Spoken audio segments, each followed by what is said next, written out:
रात्रीच्या पवळ्यात आणि सकाळच्या गांजात असणाऱ्या संजय राऊतांना ब्रँड आणि महाब्रँडमधला काय फरक कळणार? ज्यांनी हिरव्यांच्या मांडीवर जाऊन बसले ते मुख्यमंत्री राहिलेले उद्धवजी देखील दात काढत होते.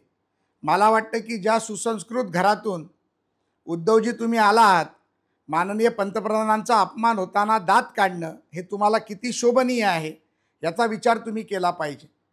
संजयबद्दल बोलायचं झालं तर जो महाब्रँडला ब्रँडी बोलतो तो काऊ संजय, त्याला काय कळणार आहे की महाब्रँड ज्यांनी देशात नाही तर जगात स्वतःचा महाब्रँड केला त्या मोदीजींबद्दल बोलत असताना संजय राऊतांची जीभ कशी नाही हासडली. आणि हे देखील सांगतो की ज्या पद्धतीमध्ये राऊत बोलले होते ते निश्चितपणे पवव्यात किंवा भांग्यात बोलले असतील ही मला खात्री आहे. एबीपी माझा, उघडा डोळे बघा नीट.